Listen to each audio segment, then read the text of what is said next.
Happy New Year! So in case you weren't aware, I kind of really love Transformers. I've been into robots in general since I was a kid, but Transformers have managed to stand out and above the rest to become the main pillar of my weird nerd hobbies, and 2022 was kind of my biggest year since coming back to it as an adult with too much money and not enough brains. I bought a lot of toys. Some would even say too many toys, and since they're all just sitting around on every suitable surface in my recording booth, I figured now's a great time for a bit of retrospective on my favorite Transformers of the last year. Sound fun? Good. But first, some ground rules. I didn't get everything that came out this year, so I'm sure there's some great stuff missing. But I don't have it. Furthermore, this isn't just going to be bots released in 2022, more so a look back on what I personally collected. And on top of that, this is a subjective list. I can put robots wherever I want, for whatever reasons I want, but the rankings also aren't set in stone. A lot of these could get switched around depending on the weather, which one I've pulled out of the pile last, but this is what made sense for me at the time of writing this. Got it? Okay, let's roll. If I had $1 for every Transformer I've bought with joint tolerance problems or other weird QC issues, I could probably buy another one. While I'm fortunate to have avoided the worst of it, sometimes it hits a figure so hard that it almost ruins the whole experience. Almost. Legacy G-Axis is a really weird one for me, because on paper, and I'm sure on most other copies, he's a fantastic figure. The gold standard for a modern generation's Voyager. He's a good size, the transformation's fun, he poses like a dream, is basically kibble-free, he's got that finger hinge, and it's a figure of friggin' G-Axis.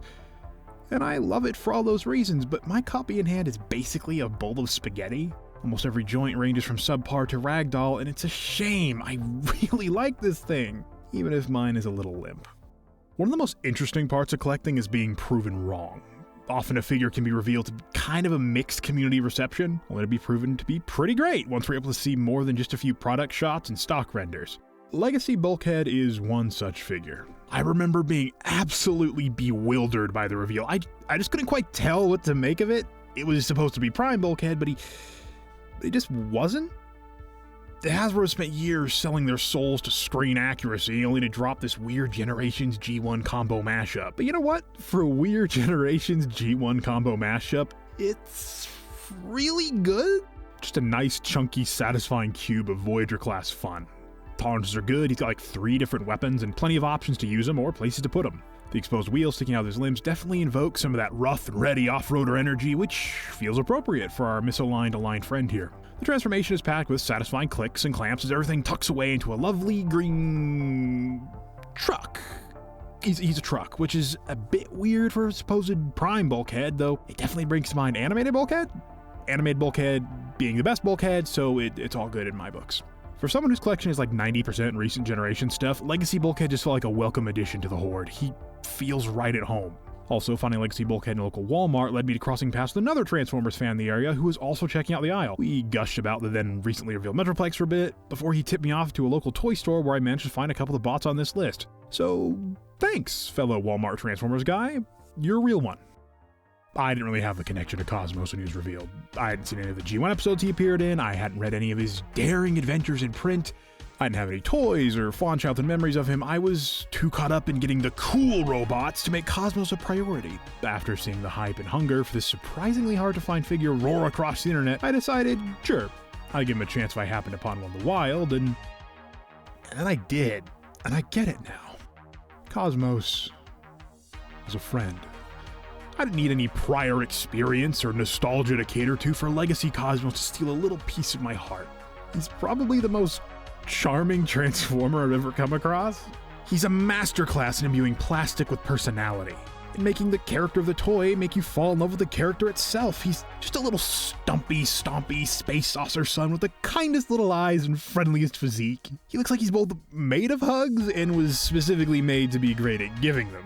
As an actual figure, he's great. A bit hollow in the arms, and mine is basically frictionless on the right shoulder pin, but it's hard to really get mad when faced down with unbridled charisma of a tiny little robot buddy who turns into the button that launches the nukes. One of the perks of jumping in relatively late into a hobby like Transformers with almost 4 decades of history is that it always feels like there's something new to discover.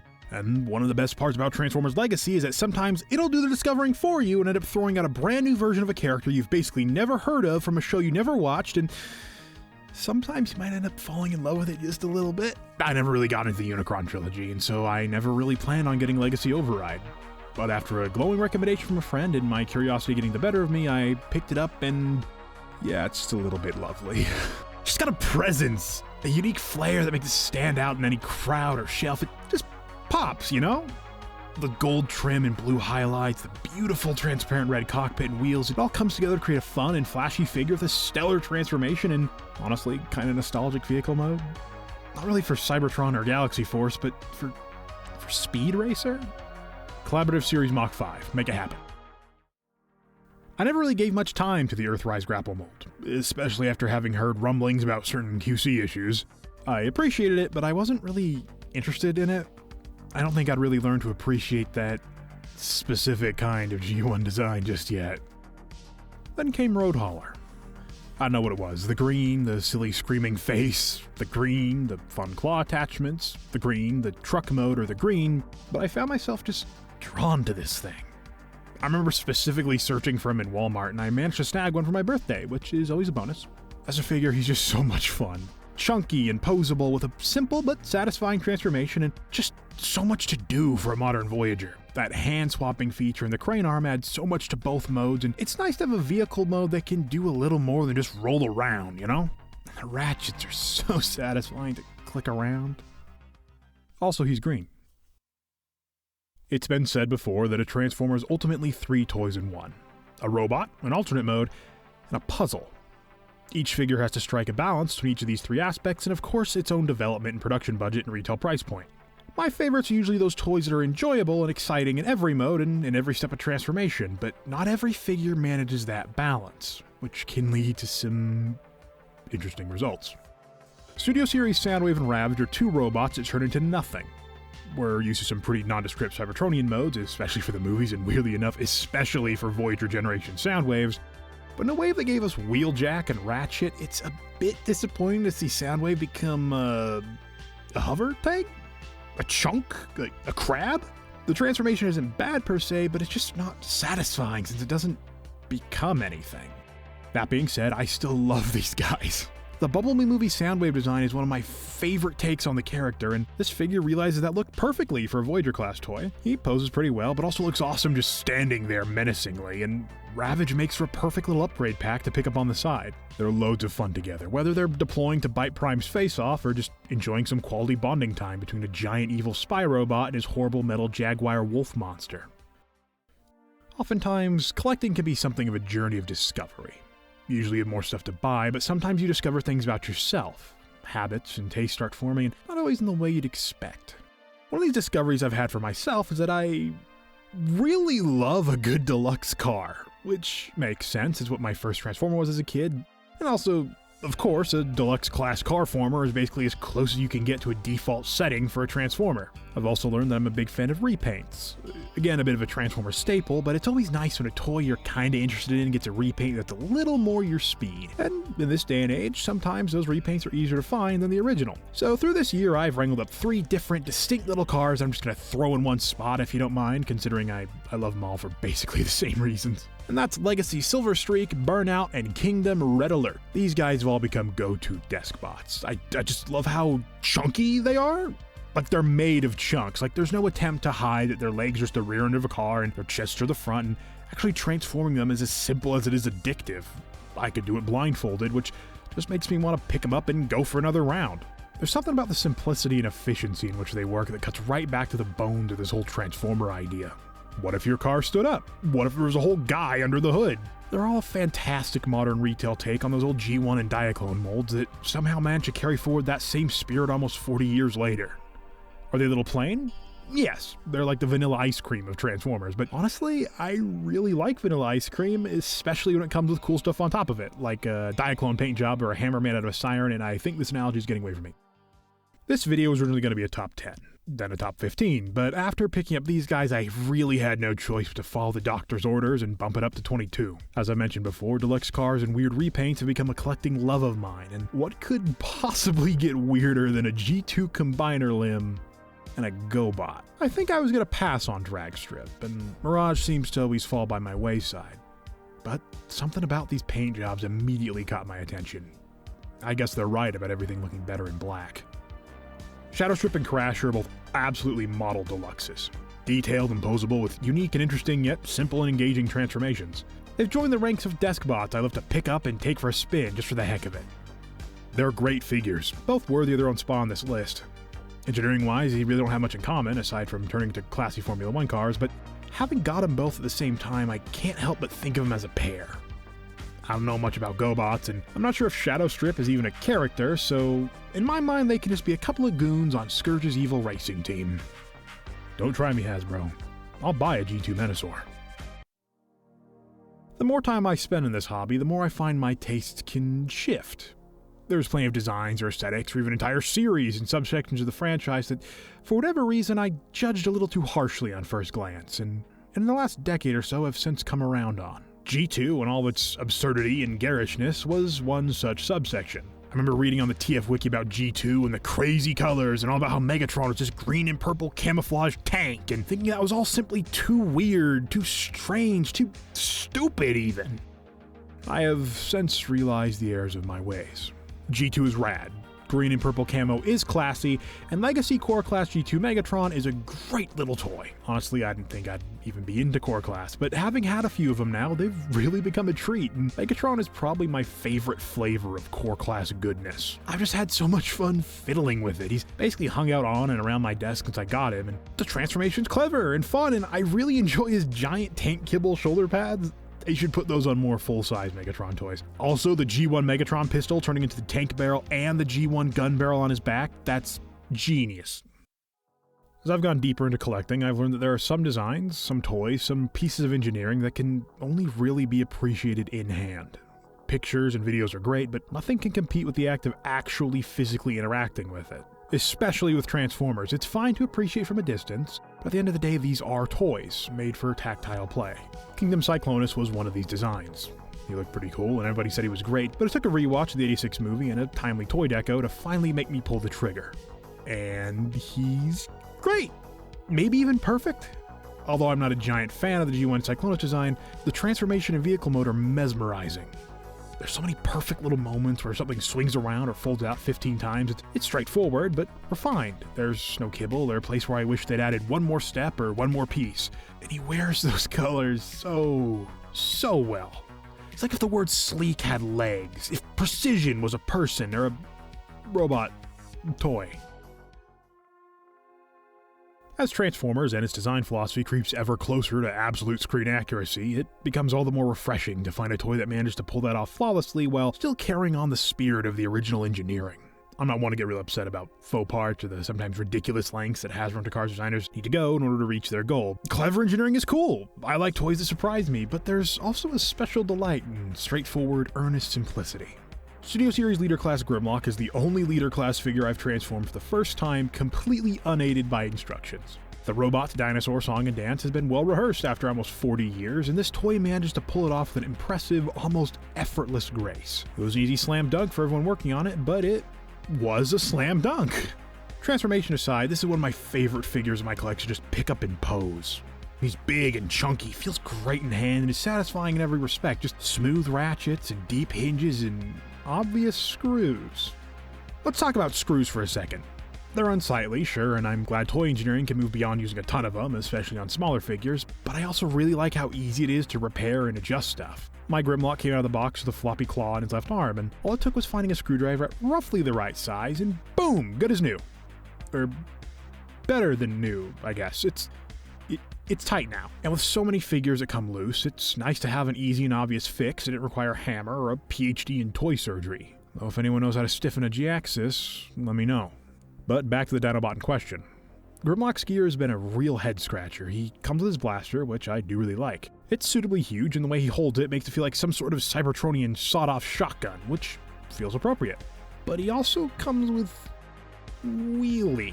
Which, as neat as it is to give Grimlock a little buddy to ride him like a majestic steed, why? Why waste parts and paint on this pathetic paperweight when you could have just not? Of course, I'd rather have given him the sword, but heck, I would have taken some blast effects over an already obsolete wheelie. Plus, we all know that only one bot is fit to ride Grimlock into battle. I think it's fair to say that the aligned continuity was a massive part of my original introduction and interest in the wild world of Cybertronian warfare. It's what Transformers was actively doing when I got into the franchise, and so while stuff like Beast Wars or G1 was a journey of uncovering the past, the aligned continuity was the means of looking to the future. It's the Transformers I kept up with week to week, and a huge part of that were High Moon's games. I remember seeing ads for them in stores and the toys on shelves when I was just starting to really understand what this whole Transformers thing was, and those designs and those games have remained a real soft spot for me ever since. They were my Transformers growing up, which inspired my first real foray into back collecting, to going back and buying an older figure that I missed out on and wasn't available at retail anymore. And of course it was Megatron.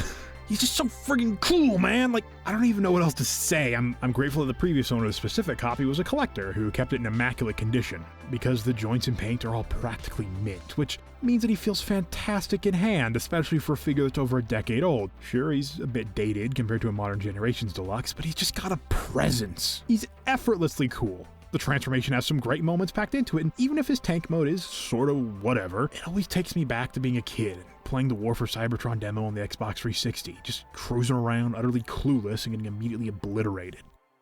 Good times. With the never-ending onslaught of new leaks and reveals and reviews coming out before figures even rumored to exist, sometimes it feels like we end up knowing everything about a toy before it hits shelves, which can kind of take the shine off a new release when we're all well acquainted with everything it does months before it actually comes out.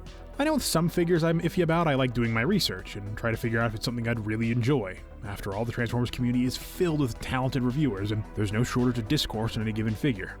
But sometimes a release slips through the cracks, and for whatever reason I didn't look at any reviews or scroll entire galleries of leaked images. I just saw the figure, thought, yeah, I want that. I'll buy one. I was able to inadvertently keep the entire process of discovery to myself and my own hands-on experience with the toy. And in the case of Studio Series Ratchet and Ironhide, I'm so glad I did. I think Ratchet was the first time a transformation, especially on something like a deluxe, actually blew my mind. Like, of course, I can watch endless videos of amazing engineering from official and non-official figures of every kind, but sitting there with the toy in hand, looking at the instructions as this whole thing unfolded was really special. I think a part of me was expecting to work like Ratchets and Ironhides usually do, so getting to experience that surprise was really cool. These guys become some of my go-to deluxes to take out and transform just for the sake of it, and it helps that they're great figures in their own right. The Bumblebee movie aesthetic is still absolutely gold, and the Cybertronian designs of vehicles just hit a really specific chord with me. They tap into a deep love of space and sci-fi and really feel like an invitation to imagine the kind of world these beings would inhabit, the kind of tasks these alien vehicles would be made for. Maybe it's the slightly rounded shape to the windshield that brings to mind artwork I saw as a kid of deep space exploration, potential crafts and vehicles hypothetical astronauts would use to traverse lunar or Martian landscapes. Whenever I think of this specific weird alien space van, it's crawling over craters, not necessarily speeding across Cybertron. I don't know. I just think they're neat. I don't think I'm alone when I say that I have a complicated relationship with the movies. They were the original hook that pulled me into Transformers as a kid, and although they're a pretty rough bunch, they're fun enough with friends, and there's always been a couple of designs I've genuinely really enjoyed, and always wanted to own toys of. Voyager the Last Night Megatron was one of those figures I've always wanted to go back and grab. As much as The Last Night is what it is, it did create my favorite live-action Megatron design so far, and man, this figure wears it so well. Just one of those toys that makes me really appreciate this whole Transformers thing, you know? In a strange way, it makes me appreciate the weird world of movie designs a little more. Like a lot of the Cybertronian vehicle designs are just kind of mushed up pile of an already overly complicated robot, but Megatron here bucks that trend with elegance and grace. Like he's a jet. An alien jet, sure, but not so alien that it's impossible to get a read on. And the fact that that robot can turn into that jet while managing its kibble as well as it does in a friggin' 2017 Voyager-class toy is both really clever and really, really cool. I'm so glad I picked it up. I think one of the most special and interesting things about Transformers is that by its very nature it can appeal to so many other interests or niches outside of just us robot enthusiasts. They turn into stuff, if you can believe it, and sometimes the stuff they turn into that can be as much of a draw as the robot itself. Long before I knew what a Transformer was, or heck, even what a robot was, I was a dinosaur kid. Some of my earliest memories are playing with hand-me-down dinosaur toys, and I'm pretty sure I learned to read just so I could read dinosaur books. I learned words like cat and hat right alongside words like Tyrannosaurus and Mesozoic, and even if I'm not still reading about dinosaurs every day, frankly they ran out of material, I have a soft spot for those silly little lizards, and there's still a kind of childlike glee at seeing a Transformer that can convincingly turn into one. Especially a giant purple Tyrannosaurus, which is partially why Kingdom Leader class Megatron has one of my favorite alt modes in my collection. Beast modes have always proven hard to really nail, but boy, when they nail it, it's big and hefty and posable, which in and of itself is kinda a miracle. You know, like a posable dinosaur mode. Who'd have thought? The rubbery skin texture is such a nice addition that immediately sets the whole experience apart. It really drives home the contrast and juxtaposition of cold Cybertronian steel and scaly beast skin that makes Beast Wars and its characters such a unique and defined place in the Transformers landscape. The robot mode is also pretty good. I've always loved the Beast Wars Megatron design. Sure, he's a bit kibbly around the back, but that just comes with the territory. Ultimately, he's a near-perfect realization of one of my favorite baddies in all of Transformers. I say nearly perfect because aside from the aforementioned kibble, the transformation is not that fun. Like, it's engineered really well, but wow, that waist scared the heck out of me getting it out of the box. I'm so scared of breaking the thing that I don't really find myself reaching to transform it very often. Which sucks, because I really love both modes and I wish I enjoyed the process of getting there a little bit more. While the movies were definitely the hook that got me into Transformers, Beast Wars played a huge part in reeling me in and getting me to really fall in love with the franchise. It came out quite a while before I arrived on the scene, so researching and watching it back then just felt like a special little process of discovery. Being able to look back and appreciate the Transformers of yesteryear was a pretty cool feeling as a kid who was just starting to learn what any of this even was. My collection mostly consists of odds and ends from Modern Generations lines, though that's changed quite a bit this year. This guy was the one who really broke the seal on what I guess we could consider vintage toys. In a word, Beast Wars Optimus Primal is fun. A few more words than that, he's a toy in the purest sense, a good time condensed into a gorilla-shaped assortment of plastic and levers and springs. He's one of those toys that feels designed from the ground up to be the highlight of any kid's birthday or Christmas back in 1996. Makes you feel grateful that kids were able to enjoy him back in the day, and grateful that I can get a great discount on the reissue 25 years later. He's got size and presence and basically every little gimmick you could ever want. I think when I saw the part in the instructions that told me to cram 4 separate missiles into the monkey, I must have laughed for like 5 minutes. He's a blast from the past that hit me so hard, not only did I fire a missile directly into my eye, but it also inspired me enough to pick up the old stylus and draw again, if you can believe it. 2022 was filled with collecting firsts. Like a lot of them. One of the first figures I bought last year was also the first leader class figure I've ever owned, and man, what a place to start. I think there's something to be said about a figure that can immediately take you back to the first time you opened up the box and beheld it. That can throw you right back to where you were and how you felt. The feeling of jaw-dropping excitement and giddiness. The feeling of, frankly, feeling like a kid again, even if you weren't even a kid when you got it in the first place. Generation Select's Galvatron is one of those figures for me. One of those toys that makes me go, whoa, every time I pick it up. Like many of the features on this list, I didn't really care for Galvatron as an idea. I was always more of a Megatron guy anyway, but experiencing this figure made me fall in love with Galvatron and his whole crew. Heck, it's a huge reason I've come around on a ton of characters and become way more willing to give a cool toy of a random dude a shot. And it's definitely a big part of my ongoing fascination with repaints. This one is specifically repainted to Galvatron's old toy colors, and man, aren't they stunning. The gray invokes Megatron perfectly, while the purples and reds just bring the whole thing to life, breathing in new, destructive purpose to the reformatted armor of our favorite Decepticon leader. It's not giant as far as leaders go, but one of the first things I noticed in hand was how hefty and solid everything feels. It feels worthy of the leader tag and price point, especially if you're like me and waited for a sale. Heck, it even made me come around on Galvatron's silly space cannon mode. Not only as the logical progression of a newly self-reliant Galvatron who doesn't need a Starscream, but also just as a really cool alt mode that's engineering provides plenty of options to angle and pose and mount on a truck or have smaller figures ride into battle. There's like 4 different versions of this toy floating around out there. You should definitely get at least one. I never saw Revenge of the Fallen growing up.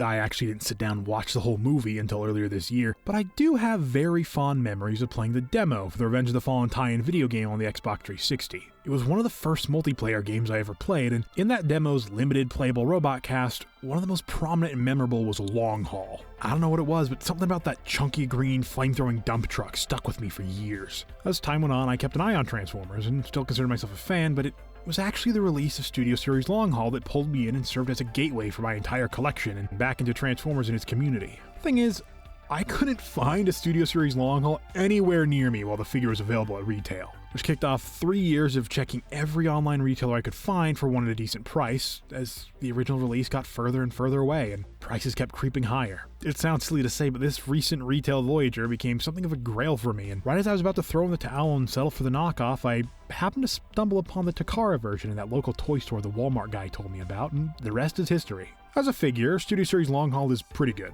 He's a nice chunky handful of a figure with tight joints and deep ratchets to pull his weight as Devastator's foot. He's posable to be sure, but his sheer chunkitude keeps him from realizing the full potential of each joint. And then again, with that design, that price point, it's hardly a surprise. It's a weird one to be sure, because there's definitely plenty of better figures on this list that are more posable and technically impressive on probably every level, but Long Haul simply means more to me. It's sheer subjective nostalgia and the sweet relief of a long hunt ending in uncompromising victory. Sometimes collecting, especially with grail hunting, is almost more about the journey than it is the destination. Sometimes that journey can take years, but the act of journeying in and of itself makes the reward at the end all the sweeter. And the figure itself just has to be good enough to make that journey worth it. And Long Haul is. Sometimes, collecting is about playing the long game, especially with repaints. Oftentimes, a new mold will come out and we're already hedging our bets and checking every leaked listing we can find to try and guess or confirm what it'll turn into. That's what happened with me in Legacy Laser Optimus Prime. It looked cool, but the colors didn't really do it for me, so having heard rumblings about what it would inevitably be repainted into, I sat tight and waited for Scourge. And man, was the wait worth it. Transformers Generations Legacy Speedia 500 Collection Leader Class Robots in Disguise 2000 Universe Scourge holds the unique distinction of being the first, and so far only, figure thing that I've ever pre-ordered. From everything I'd seen from the leaks and product shots, I just knew I had to get my hands on this thing, and I'm so glad I did. I'm a huge fan of the Earthrise Optimus Prime mold, and the Legacy version definitely feels like a sequel to that. Takes just about everything I loved about the original and adds on some cool new tricks of its own. The colors are incredible, the transformation's clever, and the truck mode is genuinely one of my favorite alternate modes in my collection. I understand that Optimus Prime's old cab-over truck is kinda an iconic fixture of the brand, but for me, you just can't beat the majesty of a conventional big rig. The tanker trailer turned battle platform is kinda weak, sure, but it's fun enough, and in trailer mode it offers such a wonderful sense of completeness that I really can't be too upset. Also, light piping. Sometimes, the only thing better than silly little robots is getting a great deal on silly little robots. To silence little voices in your head that won't shut up about how much money and time you're spending on children's toys, and that's definitely the case here. I got Kingdom Commander Class Rodimus Prime for a great deal, which definitely colors my experience with this figure and several others on this list. I can't speak for those who paid full retail for him, but for this cheapskate, yeah, he's wonderful. Something about opening up the shipping package and sliding out that giant, beautiful box made me feel like a kid on Christmas. Looking at it, I could barely believe it was mine, but oh, I'm so glad it is. He's a phenomenal figure with a fantastic transformation, basically every joint you could want, a ton of blast effects, and just enough accessories to feel premium without feeling cumbersome. Yeah, the trailer doesn't really do much, but it's fun, it's big and solid, and the camper cannon of doom is always a laugh, and again for the price, I can't really complain. Definitely recommend buying Commander Class toys for sub-liter prices. All you can have is a good time. So how do you describe perfection? What is there to even say? It's such a sense of well-rounded completion that it's hard to find something interesting to say. I've found that's partially why it's so much easier to be a bad faith critic. It's simply not as hard to point at perceived faults and to try and describe why you found something awesome or cool or memorable. Let's give it a shot. Leader Class Transmetal 2 Megatron is a majestic figure. It's a showstopper. It's the last figure I picked up in 2022, and while I'm sure some recency bias applies here, it's also just that good. Transmetal 2 Megatron is even my favorite Beast Wars Megatron design. I think I like it less than both the others, and yet that really doesn't matter. This figure wears it so well and pulls it off so flawlessly that it genuinely makes me appreciate the original design more. It's another big, solid, hefty figure. A lot of the joints are strong, smooth ratchets that add a sense of satisfaction to just bending a limb. He's insanely posable, with fantastic range in the legs especially. The transformation is straightforward and simple, but echoes previous Beast Wars Megatron toys in a way that feels fresh, but also familiar. That familiarity makes it really feel like the final form of Beast Wars Megs, not just as a character, but as a toy design. The wings are the real highlight, the one thing that elevates the entire figure's presence and brings the whole thing together. The official transformation says to fold them away for robot mode, and yeah, that looks fine, but it downplays the best feature of the whole toy, so the wings stay open. It's one of those figures I catch myself just staring at. It commands your attention, but it's so much fun in hand that I can't bear to leave it just standing there. It's a fun toy that makes me genuinely excited to get the chance to pick it up and take it for a spin. I think I transformed it more times in the first few hours I had it than I've transformed the Kingdom Megatron the entire time I've owned it. The dragon is great. It's hard to compete with that robot form, but with the neck pose and the wings extended, it definitely feels like a worthy alternate mode. I can't even look at it without hearing David Kay's voice. Now and forever, until the end of time! One of the things I hope this list has illustrated is that collecting Transformers, like many hobbies, can be a deeply personal thing. Why a figure does or doesn't resonate with you can be pretty unique. It'll be painted by all kinds of experiences or tastes. Anything from what color a figure is, what character it's supposed to be, how it feels in your hands, what it turns into, how nostalgic it makes you feel, or, in this case, what it's made out of. There's really no way to get around it. My personal pick for favorite Transformer of 2022 is LEGO Optimus Prime. I can't even begin to think objectively about this thing. It's all feelings, good times, and happy memories. I think that's part of why I love this thing so much. See, I was a LEGO kid for the longest time. Transformers appeared on the periphery a bit later, but LEGO was my jam growing up. Even as it's drifted out of focus and I now spend all my money on different plastic robots, I maintained a real fondness for the little building bricks that I think made the prospect of a LEGO Optimus Prime even more exciting. Though, I'm not sure if exciting is a strong enough word. It was mind-blowing, white-hot hype. No matter if you were more of a LEGO guy or a Transformers guy, we were all absolutely stoked. I remember staying up with friends, refreshing the LEGO shop page and waiting in queue, hoping against hope that the entire site wouldn't be bombed by bots and scalpers, checking in to make sure nobody missed out. Luckily it turned out fine and it didn't go out of stock immediately, but it was the closest thing I've ever experienced to like an online midnight release. It was madness. It was the biggest, most expensive hobby thing I ever got, and from the massive box to the instructions, it all felt so premium and special and filled with love and passion for both Transformers and LEGO. The build itself was great. So good actually that a friend took his apart and rebuilt it just to experience it again. It's fun and intuitive, well-paced and rewarding. The finished model is fantastic. It's large and substantial and has the kind of presence to immediately become the centerpiece of my collection in haphazard displays. Sure doesn't really pose too well with the non-existent knees and all, but it still feels great to mess around with and actually transform and roll around. It looks and feels equal parts LEGO and Optimus Prime with all the charm of both, and it kind of takes my breath away every time I actually handle it. At the end of the day, this set is more about what it means to me personally rather than anything I could have pulled out of the box. It's a token of memories made and good times had. So much of what I do and enjoy and am passionate about, both in the hobby and career sense, have been encouraged and informed by good friends who are able to help me realize my own passions and potential and push me to become the best version of myself I can be. People I met and experiences I've had because of our mutual love of LEGO, and I'm truly blessed to now share a love of Transformers with many of those same friends. This set was a personal capstone for over a decade of little nerd hobbies and a reminder of the people who made it all possible. So that's it. My top 22-ish Transformers toys I picked up in 2022. I hope you all enjoyed the trip, though I'm curious, what would your list look like? Let me know. If you like my shoddy photography, there's a lot more where that came from over on Twitter and Instagram, so feel free to check that out at your own leisure and discretion. Hope you all enjoyed the video and have a great 2023. I hope it's as full of robots as you reasonably and responsibly could want. Bye.